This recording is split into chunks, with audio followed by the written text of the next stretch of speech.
Now, I know a lot of you guys play MUT, and sometimes you don't feel like grinding to get the best team. So if you want to just buy some training or coins or players, head on over to MUTreserve.com. Use my code CK, and not only will you be rich one day, but you'll also get 15% off your order. Welcome back, you guys. Your boy CK. We are right back at it with Week 17 stat leaders. And this time we're on the Buffalo Bills, man. They had the best defense in week number 17 in terms of fantasy, man. They're an 83 overall defense, and I'm feeling pretty good about our chances. If you are new around here, make sure to hit that subscribe button, man. We are on the road to 10K. Once that happens, there's a new series, or not a new series, but if you're from my other channel, you know about the adding 2 legends to every team. We're going to continue that on this channel, man. So as soon as we reach that milestone. Anywho, the Bills made Tua's life a living hell in week 17. They had a recovered fumble. They had 3 touchdowns, 11 passes deflected, 4.5 tackles for loss, only 1 sack, which is kind of surprising,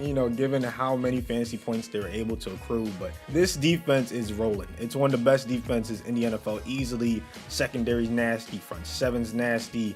I mean, yeah, this is one of the best defenses we could possibly have gotten in week 17, man. We'll see if they end up being the overall defense for, the stat leaders of the year.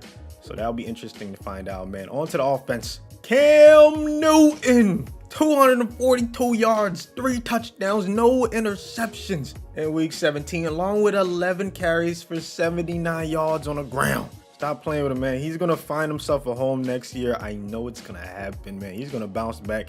This year, I feel like he didn't have enough weapons. I really do feel like that. I know he didn't throw the best, okay? He didn't do his best, but at the same time, you got to give the man some help. He can't do it alone, okay? He's going to be the backup. That's because Kirk Cousins has a higher overall, and he was the second highest fantasy producing quarterback in week 17 at 405 yards with 3 touchdowns, no interceptions, and also a rushing touchdown to go along with it. So yeah, Kirk Cousins, very good week for him to round out the season. Honorable mentions at quarterback position, we have Justin Herbert, Tom Brady, Ryan Tannehill, Deshaun Watson, Aaron Rodgers, Lamar Jackson, Drew Lock, and Matthew Stafford. At running back, Jonathan freaking Taylor went insane. 30 carries, 253 yards, 2 touchdowns on the ground. Absolute madman. Like, what the fuck? He's a rookie. Do you understand that? Like, I don't see rookies doing this very often. Is he winning Offensive Rookie of the Year? Let me know. I mean, I feel like there's so much competition for that award. Herbert, who, was the honorable mention at quarterback, he was 3rd up. So, he's going to be tough to beat. There's Justin Jefferson setting records out there, in Minnesota. This is one of the most stacked rookie classes in recent memory for me. I mean, that's just a nasty stat line. But the story at running back has to be Derrick Henry, man. For what, the 3rd, 4th time this season? I lost track, man. He's been doing it so much. He's gone over 200 yards in a game and over 2,000 yards for the season. First time it's happened since, I think, Adrian Peterson when he was back on the cover. Maybe this is a sign that he should be a 99. I know he got up to a 96 in online head-to-head, but I just feel like he should be up near the top. How many of these other guys were 99s in their respective Maddens when they got 2,000? I think he'll start at a 99 next year. It's only right. Like, he has to be part of the 99 club. That's just my opinion. Honorable mentions at running back: J.K. Dobbins, Alexander Madison, Darwin Thompson, Josh Jacobs, Jeff Wilson Jr., Antonio Williams, Sony Michel, and David Montgomery. What a freaking stat line for Marvin Jones Jr. 8 receptions for 180 yards and 2 touchdowns, leading all receivers in fantasy in week number 17. Really stepping up in the absence of Kenny Galladay, man. When they get him back, if they get him back, I don't know if he's a free agent, I don't know if he's an RFA, but I think they got to franchise tag him. I think he's their best player. But yeah, Marvin Jones consistently doing his thing for his entire career, man. You love to see it. Brandon Cooks with a very solid season, man. Over 1,100 yards, 6 touchdowns. He might be in the top 10 for the entire season when we look at the stat leaders of the year, but he's definitely in the top 10, in the top 2 in week 17 for wide receivers with 11 receptions, 166 yards, and 2 touchdowns.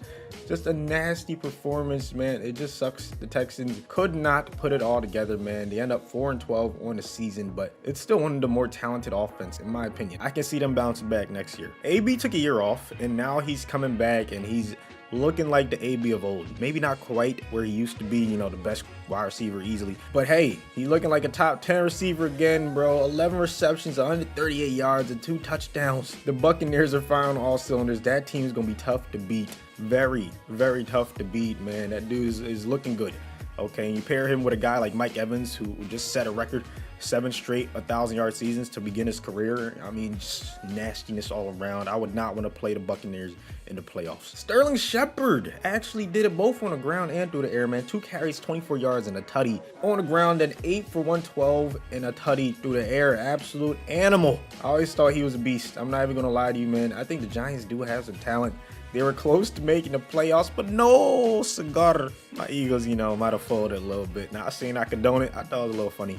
You know what I'm saying? But hey, you 6-10. How mad can you be about not making the playoffs? That's all I'm going to say. I'm going to leave it there. It's not often you see 2 guys from the same team on the same stat leaders of the week squad, but that's what happens today with Chris Godwin, 5 for 133 and 2 touchdowns. 2 Buccaneers making an appearance. Who would have thought that Gronk and Evans and all these other guys wouldn't be here, but it would be AB and Godwin. I mean, actually, that's a pretty easy thought because they're both really good in their own right, man. Just like I said, so much talent. It's really disgusting. Isaiah McKenzie, 6 for 65 and 2 touchdowns. He's going to round out the wide receiver core of our squadron and stat leaders of the week for week number 17. There's a lot of Bills on this team, but that's mainly because, the defense is Buffalo. Anywho, wide receiver, honorable mentions, Jerry Jeudy, AJ Brown, Tyler Lockett, and Laviska Shenault Jr. Love that name, man. Tight end, Darren Waller's top five. Probably a little bit higher than that, like top 3. It depends, but yeah, no question in my mind, 1,000% top 5, man. 9 for 117 and a touchdown. Chris Herndon making an appearance, man. He had himself a nice week, 7 for 63 and a touchdown through the air for the Jets, who have the 2nd overall pick in the draft. They might have won a little too many games there at the end. It is what it is, though. Herndon looks like, a nice building block for them. Honorable mentions at tight end, we have Phil Brown, Jared Cook, and Devin Asiasi. And then the offensive line, of course, we went to Indianapolis. So we have one of the best offensive lines with Quentin Nelson, Constanzo, Kelly, and company. And then we have one of the best defenses. So in the trenches, when it comes to stopping people, we're looking good. We didn't get like the elite quarterbacks, like the Mahomes, the Rodgers, and all that. But we have some guys that, game manage. As long as we hand the ball off to Henry. Let me check the scheme. I want it to be a heavy run game. We just gonna run the ball like nonstop. That's what I want to do. And just pound, like I want to see 2,000 yards. I want to see 2,000 yards from Henry. Would you look at that? 6-2, first in the division. Got ourselves a game versus the Seattle Seahawks. Very tough matchup whenever you play against Russell Wilson, man. It's not going to be easy. They're going to start off with a handoff. Look at the blocks so far. Chris Carson just not going down easily. We ended up holding them 3. 1st and 10, baby. Oh, yeah, look at that. Kirk Cousins. He got himself an arm. It's all Madden. He's still throwing dots. Taylor in the ball game. I'm going to put him on a wheel route just in case he gets uncovered. He is uncovered. And look at the lofted pass by Cousins. We get the lead. We kept it 27-20. We end up going to 7-2. We looking good this season. We end up 13-3, first in our division. Kirk Cousins with a very solid season to end us off on the year. 4,500 yards, 33 touchdowns, 14 interceptions. Henry didn't quite get 2,000, but 19 rushing touchdowns. Just a nasty season. Taylor killed it as well. 8 touchdowns on the ground. Godwin and Waller, both 1,000-yard receivers. And Waller used to be a receiver, so I think that sounds about right. Anywho, Antonio Brown, 9 receiving touchdowns. Cooks at 7. Everyone got involved, man. What a display by the offense. Could not have asked for a better performance, man. Defense did their thing as well. Edmonds, Milano led the way in tackling. Hughes and Oliver both with double-digit tackles for a loss, and then Edmonds led the team in sacks. 4 interceptions for Davis White. Who throws at someone this good that many times? There's something wrong with you. First in offense. Let's freaking go, man. What a season. 8th in defense. Bro, that's a combination for success. Kyler wins MVP. It is what it is. Cousins ends up number 10. And he's number 3 for OPOY and AFC. As for the DPOY, nobody. Best QB, Cousins ends up number 3. Best running back, Derrick Henry. That's what you love to see. Best wide receiver, Humphries. The simulation god himself ends up winning it in the AFC. Nelson, of course, you saw like 3 guys from the Colts or slash the Bills, in this experiment, in this video. They're actually on Buffalo, but yeah, they're from Indianapolis. We all know that, okay? I don't know why I'm explaining it. Anywho, Tremaine ends up as the number 10 best linebacker, and Tre'Davious is the number 4 best DB. How is he only number 4? Don't ask me. For whatever reason, we lost our wild card round game. I don't know what's going on. The last 2 stat leaders of the week videos, we end up losing our first playoff game. I just don't get it. We always lay an egg for whatever reason. So when it's all said and done, we only won 1 Super Bowl with the stat leaders of the week team all season. But hey, maybe we can win another one with the stat leaders of the year team. Thank you guys so much for watching. You know what to do, man. Like the video, and I'll see you guys on the next one.